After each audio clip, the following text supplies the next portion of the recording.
Today's presentation will address how children can be both hungry and overweight at the same time, how children are affected by food insecurity, and what we can do to help reduce food insecurity right in our own community. So the USDA defines food security as access by all people at all times to enough nutritious food for an active, healthy life. There are a couple interesting and very important points in here. The first is access by all people. The second is at all times. And the last is enough nutritious food. Keep those in mind as we move forward. People who are facing hunger or food insecurity may be individuals who skip meals or cut back on the amount or types of food they need to eat.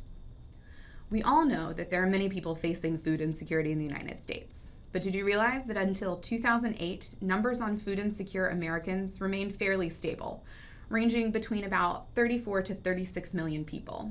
And in 2008, food insecurity numbers leapt to 49 million and have hovered around 50 million for the past 5 years. The latest data that was released from the USDA in September 2013 indicate that in 2012, 15.9 million children in the United States were food insecure. Food insecurity and being overweight are two of the biggest crises that face America's children today, but they don't need to be. And a solution lies in understanding some of the facts that surround both food insecurity and overweight in children. The Centers for Disease Control and Prevention define overweight and obesity for adults as a BMI between 25 and 29.9 and obese as a BMI of 30 or greater. For children, the CDC defines overweight as a BMI of at or above the 85th percentile and lower than the 95th percentile for children of the same sex and age. So children are measured by comparing them to average children of their same sex and age group. These children are also defined as obese by having a BMI at or above the 95th percentile for children of the same sex and age.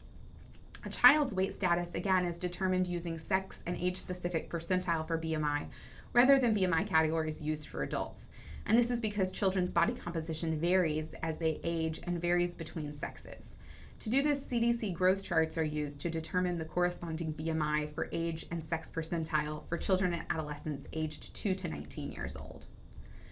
Equally alarming are the rates of obesity in the United States. More than 1/3 of adults are obese, approximately 35.7%, and childhood obesity affects approximately 17% of children. Every state has at least 20% prevalence of obesity, and in South Carolina, that rate is even higher. 39 states have at least 25% prevalence of obesity, and 12 of those states have a prevalence of at least 30%. But just because someone is overweight or obese, it doesn't mean that they're well nourished. For example, if someone eats calorie-dense foods all day, they probably aren't getting enough fruits, vegetables, low-fat dairy, and variable nutrients that they need. So it's essentially true for food insecure families as well. And today we'll talk a little bit more about how this is possible and how it affects this relationship. So key drivers of food insecurity in the past decade have been high poverty, unemployment, and decreased home ownership. Families facing food insecurity may lack access to healthy food, have high levels of stress, and choose inexpensive calorie-dense foods because they don't have access to the nutrient-dense alternatives, for example, fruits and vegetables. All of these factors can lead to nutrient deficiencies as well as obesity. Quality foods rich in nutrients are often out of reach for many food insecure families, and families lack consistent access to these healthy foods.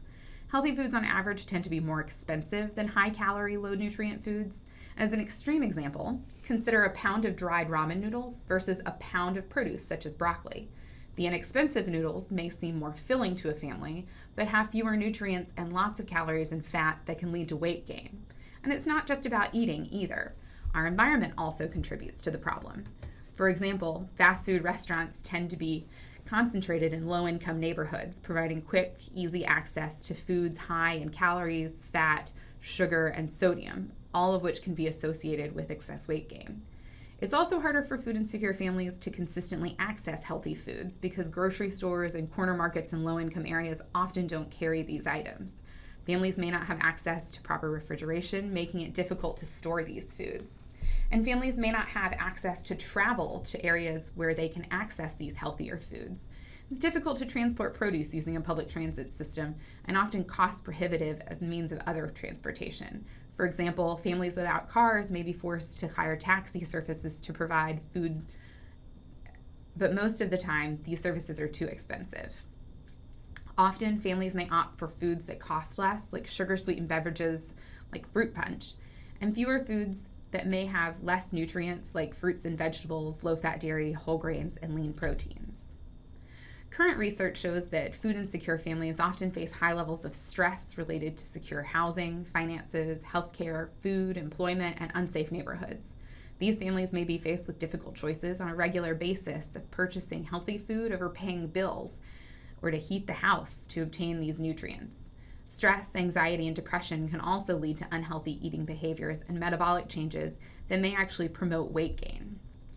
So food insecure families may choose inexpensive, calorie-dense foods over healthier options because they lack access to nutrient-dense alternatives.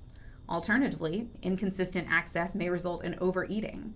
Families experiencing food insecurity often experience periods of time with full pantries, followed by periods of time without. So consider a family using the Supplemental Nutrition Assistance Food Program, or SNAP, which was formerly known as food stamps. Oftentimes, SNAP is the only source of food for a family, and it can be a struggle to have a steady amount of food that lasts an entire month.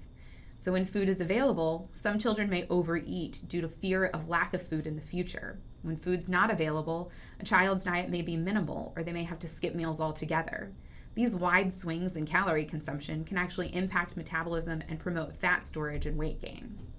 And all of these factors can lead to nutrient deficiencies and obesity. There are serious and long-term consequences of hunger and obesity in children. These consequences are often associated with food insecurity. And the main types include health and developmental issues, poor academic performance, and behavioral problems.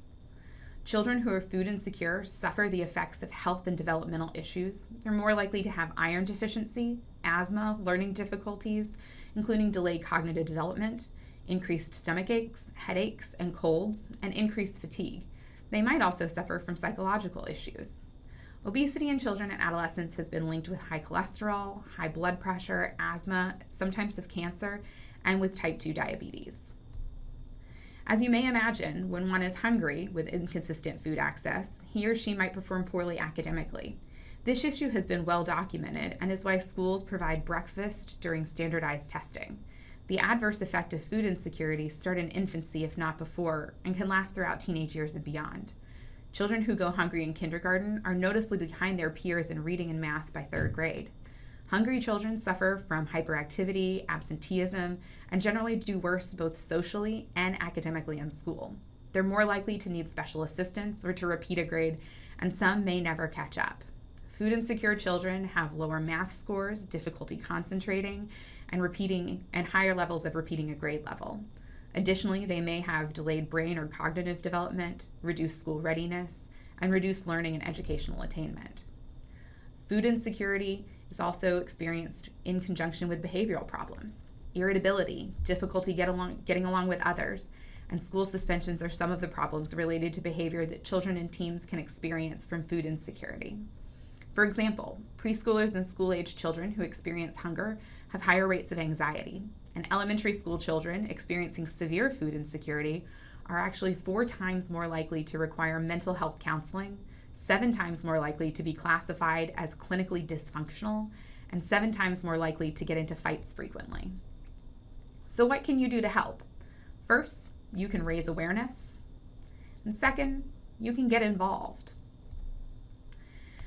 For parents and other audiences, there are several things that can be done to help reduce food insecurity. We as students will be doing a service learning project to help raise awareness of food insecurity in your community, as well as to work with a hunger relief organization to alleviate some of the issues of food insecurity. You can work to increase the availability of healthy food and nutrition education in food banks, which some of you will choose as option A. You can enlist a registered dietitian for advice on practical healthy eating solutions, learn evidence-based solutions to decrease obesity, encourage participation in school meal programs, advocate for expanded school meal programs including breakfast, dinner, summer, and weekend feeding programs, and educate your community and its leaders. As our service learning project, you will really have the opportunity to work in areas 1 and 6 to increase food availability at food banks and to educate your community, its leaders, and your friends and family about hunger in your community. There are other efforts to end food insecurity in your area, and it's kind of up to you to find out what's happening in your community to address food insecurity and promote healthy eating. Supporting and expanding participation in programs can help children's long-term health. Some of these programs includes meals for kids, such as school meals, summer feeding programs, farm-to-school programs, and school and community gardens. Other programs include the Supplemental Nutrition Assistance Program, or SNAP, as well as the Women, Infants, and Children Program, or WIC. You can work with retail collaborators, food banks, and food pantries to help reduce hunger in your area in other ways as well.